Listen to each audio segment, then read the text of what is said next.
Hello everyone, आप सभी का स्वागत है मेरे यूट्यूब चैनल एसएससी गैलेक्सी पर। आई होप आप सभी अच्छे होंगे, स्वस्थ होंगे और आपकी तैयारी भी बहुत अच्छी चल रही होगी। तो आज मैं आप सभी के लिए एक और न्यू वैकेंसी की अपडेट लेके आया हूँ। इस वीडियो में मैं आपको इस वैकेंसी की कंप्लीट डिटेल नोटिफिकेशन के बारे में बताऊंगा कि इसमें कितनी वैकेंसीज है, क्या पोस्ट है, कहाँ पे आपकी ज्वाइनिंग होगी। कंप्लीट डिटेल मैं आपको इसमें इस वीडियो के थ्रू बताऊंगा। चलिए स्टार्ट करते हैं। जो ये वैकेंसी है ये हमारी नेशनल इंश्योरेंस कंपनी लिमिटेड से, ठीक है ना, यानी कि NICL की तरफ से वैकेंसी जो है वो निकाली गई है, जो कि है नेशनल इंश्योरेंस कंपनी लिमिटेड। और इसमें अगर टोटल रिक्रूटमेंट की बात करें तो टोटल 500 जो असिस्टेंट्स हैं उनके लिए ये वैकेंसी निकाली गई है। नेशनल इंश्योरेंस कंपनी की तरफ से 500 पद, मतलब 500 असिस्टेंट्स की क्या निकाली गई है, अपनी वैकेंसी निकाली गई है। अगर हम इंपॉर्टेंट डेट्स की बात कर ले तो यहाँ पे हमारे पास जो ऑनलाइन रजिस्ट्रेशन है वो 24 अक्टूबर से स्टार्ट हो जाएगा, जिसकी लास्ट डेट जो रहेगी वो 11 नवंबर तक रहेगी, ठीक है ना। यानी कि हमारे को 24 अक्टूबर से 11 नवंबर के बीच में फॉर्म जो है वो अप्लाई करना पड़ेगा। फिर उसके पेमेंट फीस की अगर हम बात करें तो वो भी 24 अक्टूबर से 11 नवंबर के बीच में ही जो है वो हमारे को पे करना पड़ेगा। और इसमें ये दोनों डेट्स भी क्या है, इंक्लूडेड है, कि यानी कि आप 24 तारीख को भी फीस पे कर सकते हैं और 11 नवंबर को भी आप फीस पे कर सकते हैं। अगर हम डेट ऑफ ऑनलाइन एग्जामिनेशन की बात करें, इसमें 2 फेजेस में जो है वो एग्ज़ाम कंडक्ट कराया जाएगा, ठीक है ना। तो अगर हम पहले फेज़ की बात करें तो 30 नवंबर 2024 को ही हमारा पहला एग्ज़ाम जो है वो कंडक्ट कराया जाएगा। और दूसरे फेज़ का जो एग्ज़ाम होगा वो 28 दिसंबर 2024 को हमारा जो है वो एग्ज़ाम कंडक्ट कराया जाएगा।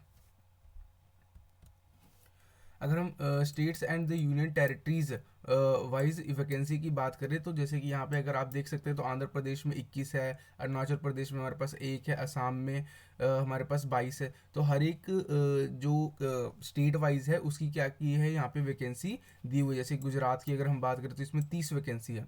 और इसमें एक बहुत ही अच्छी बात है इस नोटिफिकेशन में, वो ये कि जैसे मान लीजिए कोई बच्चा अरुणाचल प्रदेश से बिलोंग करता है, पर वो कहता है कि भाई मैंने अरुणाचल प्रदेश से नहीं, मैंने छत्तीसगढ़ से जो है फॉर्म वो अप्लाई करना है, तो वो बच्चा छत्तीसगढ़ से भी अप्लाई कर सकता है। यानी कि अगर आप जिस भी स्टेट से बिलोंग कर सकते हैं, जिस भी स्टेट से आप रहते हैं, उसके अलावा किसी और स्टेट से भी आप क्या कर सकते हैं, फॉर्म अप्लाई कर सकते हैं। बस कंडीशन क्या है कि उस जो स्टेट की जो लोकल लैंग्वेज है, जैसे बिहार है, बिहार की जो लोकल लैंग्वेज है वो हिंदी है, तो आपको बस उस स्टेट की जो लोकल लैंग्वेज है उसके बारे में आपको नॉलेज होनी चाहिए। जैसे कोई बच्चा अगर मान लीजिए गुजरात से बिलोंग करता है, ठीक है, वो गुजराती के बारे में जानता होगा, पर अगर वो चाहता है कि मैं हिमाचल प्रदेश से अप्लाई करूँ तो उसको हिंदी के बारे में भी पता होना चाहिए, ठीक है ना। तो इस चीज़ का आपको ध्यान रखना पड़ेगा। और जो आपकी फाइनल जो अपना जो जब आप मतलब कि एग्ज़ाम क्लियर कर जाएंगे तो उसके बाद जो आपकी पोस्टिंग होगी वो भी क्या होगी, उसी स्टेट में आपको दे दी जाएगी जिस भी स्टेट से आपने फॉर्म जो है वो अप्लाई किया होगा। तो आप देख सकते हैं जैसे केरला में हमारे पास टोटल 35 वैकेंसी है, कर्नाटका में 40 वैकेंसी है। वैसे ही हमारे पास मणिपुर की बात करें तो वहाँ पे 1 वैकेंसी है, नागालैंड की बात करें तो 1 वैकेंसी है, हमारे पास राजस्थान की बात किया जाए तो 35 वैकेंसी है। तो आप अगर जैसे मान लीजिए कोई बच्चा तेलंगाना से बिलोंग करता है तो उसको तेलुगु आती होगी, ठीक है ना। पर अगर वो चाहता है कि नहीं भाई मैं तमिलनाडु से अप्लाई करना चाहता हूँ, तो उसको तमिल के बारे में भी क्या होनी चाहिए, नॉलेज होनी चाहिए, ठीक है ना। मतलब जब आप फेज़ 1 एग्ज़ाम दे देंगे और उसके बाद फेज़ 2 एग्ज़ाम दे देंगे तो उसके बाद एक आपका मतलब लैंग्वेज के ऊपर भी टेस्ट होगा। ये क्या होगा, कैसे होगा, इसके बारे में आपको आगे डिटेल में बताता हूँ, ठीक है ना। तो अगर आप मतलब कि किसी भी स्टेट से आप बिलोंग करते हैं और किसी और स्टेट से अगर आप अप्लाई करना चाहते हैं तो आपको बस उस स्टेट की जो दूसरी स्टेट है उस स्टेट की क्या होनी चाहिए, लोकल लैंग्वेज की नॉलेज होनी चाहिए। वैसे हमारे पास उत्तर प्रदेश में 16 वैकेंसीज है, वेस्ट बंगाल में हमारे पास 58 वैकेंसीज है, दिल्ली यूनियन टेरिटरी की बात करें तो वहाँ पे 28 वैकेंसी है। टोटल हमारे पास कितनी है, टोटल 500 वैकेंसी है, जिसमें से SC के लिए हमारे पास 43 है, ST के लिए 33 है, और OBC की बात करें तो 113 वैकेंसीज है, EWS की बात करें तो 41 वैकेंसीज है, और अनरिजर्व की बात करें तो 270 वैकेंसीज है। टोटल कितनी हमारे पास है, 500 वैकेंसीज है। किसकी तरफ से, हमारे पास इंडियन ये अपना नेशनल इंश्योरेंस कंपनी लिमिटेड की तरफ से 500 जो पोस्ट है वो असिस्टेंट्स की निकाली गई है। उसके बाद अगर हम एज की बात करें तो इसमें जो मिनिमम एज है वो 21 साल की होनी चाहिए और मैक्सिमम आपकी 30 साल की एज होनी चाहिए। यानी कि एज ऑन 1/10/2024 तक आपकी मतलब 21 साल की एज हो जानी चाहिए और 1/10/2024 के बाद से मतलब आपकी 30 साल की एज नहीं होनी चाहिए। मतलब कि यहाँ पे अगर हम डेट ऑफ बर्थ की बात करें तो आपका जो डेट ऑफ बर्थ होना चाहिए वो 2/10/1994 से हमारे पास 1/10/2003 के बीच में आपका जो डेट ऑफ बर्थ वो होना चाहिए। और ये दोनों ही डेट्स क्या हैं इसमें इंक्लूड किए हुए हैं। बाकी जो SC ST को 5 साल का रिलैक्सेशन मिलता है वो मिलेगा, OBC को 3 साल का मिलता है, वैसे ही अपने पास PWD कैटेगरीज को 10 साल का, और भी जो भी जो रिलैक्सेशन मिलते हैं वो भी आपको आपकी कैटेगरी के अकॉर्डिंग आपको प्रोवाइड किए जाएंगे। उसके बाद अगर एजुकेशन क्वालिफिकेशन की बात किया जाए तो इसमें मिनिमम क्वालिफिकेशन हमारे पास ग्रेजुएशन होनी चाहिए और साथ ही साथ the knowledge of reading and writing and speaking regional language of the state and the UT against the vacancy for which the candidate wishes to apply. साथ ही साथ आपको उस रीजन की यानी कि स्टेट की या फिर यूनियन टेरिटरी क्या है, यूनियन टेरिटरी की जो रीजनल लैंग्वेज है उसके बारे में भी आपको नॉलेज होनी चाहिए। जैसे मैंने आपको भी पीछे बताया, जैसे कोई बच्चा मान लीजिए उत्तराखंड से बिलोंग करता है, ठीक है ना, तो वो चाहता है कि भाई मैं उत्तराखंड से ना फॉर्म भर के मैं कहाँ से फॉर्म कर दूँ, अपना वेस्ट बंगाल से कर दूँ, क्योंकि वहाँ पे वैकेंसीज भी अच्छी खासी है। सोच सकते हैं बच्चे ऐसा। तो बस आपको उस जो स्टेट है उसकी जो रीजनल लैंग्वेज है उसके बारे में आपको नॉलेज होनी चाहिए। यानी कि बंगाली आपको आनी चाहिए। मान लीजिए कोई बच्चा चंडीगढ़ से बिलोंग करता है तो उसको हिंदी और पंजाबी आनी चाहिए, ठीक है। अगर वो लद्दाख से अप्लाई करना चाहता है तो उसको लद्दाख की लैंग्वेज भी आनी चाहिए। तो ये हमारे पास था एजुकेशन क्वालिफिकेशन, यानी कि आपकी ग्रेजुएशन होनी चाहिए और जिस भी स्टेट या यूनियन टेरिटरी से आप अप्लाई करेंगे उस स्टेट या यूनियन टेरिटरी की आपको रीजनल लैंग्वेज की भी नॉलेज होनी चाहिए। साथ ही साथ अगर हम सिलेक्शन प्रोसेस की बात करें तो इसमें एक हमारा प्री एग्ज़ाम होगा, फिर उसके बाद मेन एग्ज़ाम्स होगा, फिर मेन एग्ज़ाम के बाद हमारे पास फर्दर एक रीजनल लैंग्वेज टेस्ट जो है वो कंडक्ट कराया जाएगा। जैसे कि अगर हम फेज़ 1 की बात करें जिसमें हमारे पास प्री एग्ज़ाम जो होता है उसकी अगर हम बात करें तो टोटल इसमें 100 मार्क्स का ये एग्ज़ाम कराया जाएगा, जिसमें हमारे को ये 60 मिनट्स दिए जाएंगे फॉर 3 सेक्शंस। 3 सेक्शंस यहाँ पे होंगे और उसके हमारे को क्या दिए जाएंगे, 1 घंटा दिया जाएगा। 100 मार्क्स का ये हमारा एग्ज़ाम होगा।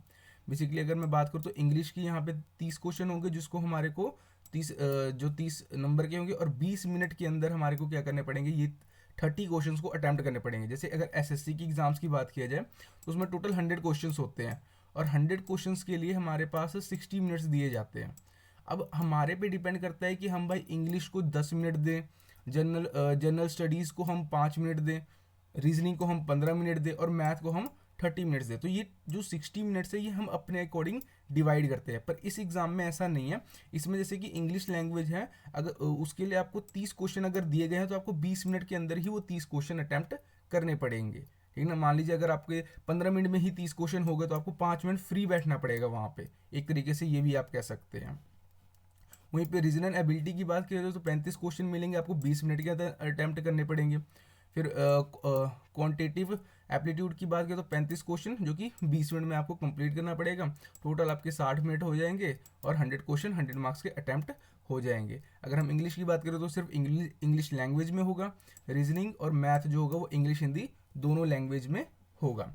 और जो भी बच्चे अपना इसमें प्री में बैठेंगे उसका जो 15 टाइम्स है वो मेंस के लिए उठाए जाएंगे। वैकेंसी का जो भी 15 गुना होगा उस उतने बच्चों को हम क्या करेंगे, ये लोग क्या करेंगे, मेंस के लिए उठाएंगे। फिर आ गया हमारे पास मेंस एग्जाम। मेंस एग्जाम्स की बात करें तो इसमें 200 क्वेश्चंस होंगे जिसके लिए आपको 2 आवर्स दिए जाएंगे, 2 घंटे दिए जाएंगे और 5 सेक्शंस यहाँ पे होंगे। तो रीजनिंग की अगर हम बात करें तो 40 क्वेश्चन होंगे 40 नंबर के, ठीक है, जिसके लिए आपको 30 मिनट दिया जाएगा। इंग्लिश लैंग्वेज की बात किया जाए तो 40 क्वेश्चन 40 नंबर के जिसके लिए आपको 30 मिनट दिया जाएगा। वहीं पे न्यूमेरिकल एबिलिटी के 40 क्वेश्चन 40 नंबर के 30 मिनट दिया जाएगा। जनरल अवेयरनेस की बात किया जाए तो 40 क्वेश्चन 40 नंबर के 15 मिनट दिया जाएगा। कंप्यूटर के हमारे पास 40 क्वेश्चन होंगे 40 नंबर के जो कि आपको 15 मिनट दिए जाएंगे, यानी कि टोटल आपके 200 क्वेश्चन हो जाएंगे 200 नंबर के, जिसमें आपको 2 घंटे में ये कंप्लीट करना पड़ेगा, ठीक है ना। और इसके बाद आपका छोटा सा एक जो है रीजनल लैंग्वेज का टेस्ट कंडक्ट कराया जाएगा जो कि सिर्फ क्वालिफाई इन नेचर है, मतलब कि इसके कोई भी मार्क्स जो है वो आपकी फाइनल सिलेक्शन में ऐड ऑन नहीं होंगे। जस्ट आपका टेस्ट लिया जाएगा कि हाँ भी उस स्टेट या यूनियन टेरिटरी की आपके पास जो रीजनल लैंग्वेज है उसकी नॉलेज आपको है कि नहीं है, जस्ट नॉर्मल सा ये टेस्ट होगा जिसको आपको क्वालिफाई करना पड़ेगा। जो भी आपका फाइनल सिलेक्शन होगा वो आपके मेंस के एग्ज़ाम्स के अकॉर्डिंग, मतलब जो भी आपके मेंस में एग्ज़ाम नंबर आएंगे उसके अकॉर्डिंग आपकी सिलेक्शन की जाएगी। एप्लीकेशन फ़ीस की बात करें जाए तो यहाँ पे SC ST PWD ex serviceman के लिए 100 रुपीज़ फ़ीस है, और all candidates other than SC ST and PWD उनके लिए 850 यानी कि 850 रुपया फ़ीस जो है वो ली जाएगी। ठीक है ना। तो ये कंप्लीट डिटेल नोटिफिकेशन थी हमारे पास जो कि आई है नेशनल इंश्योरेंस कंपनी लिमिटेड की तरफ से। और इसमें एक बहुत अच्छी बात बताई हुई है कि जैसे देखो यहाँ पे एग्ज़ाम फेज़ 1 कब होगा, फेज़ 2 कब होगा, ठीक है ना। यहाँ पे एग्ज़ाम्स की जो डेट है वो भी साथ ही साथ इन्होंने दे दिया, मतलब बहुत अच्छी अपॉर्चुनिटी है ये आपके पास कि आप बहुत ही जल्दी एक गवर्नमेंट जॉब अपने लिए पा सकते हैं। ठीक, तो आप इसको फॉर्म को ज़रूर अप्लाई कीजिएगा, जिस भी स्टेट से आप चाहें उस स्टेट से आप ये अप्लाई कर सकते हैं। बाकी जो एजुकेशन क्वालिफिकेशन है वो, और साथ ही साथ ये याद रखिएगा कि आपको उस स्टेट या फिर यूनियन टेरिटरी की रीजनल लैंग्वेज जो है उसके बारे में आपको नॉलेज होनी चाहिए। तो मिलते हैं नेक्स्ट वीडियो में। Thank you and have a nice day.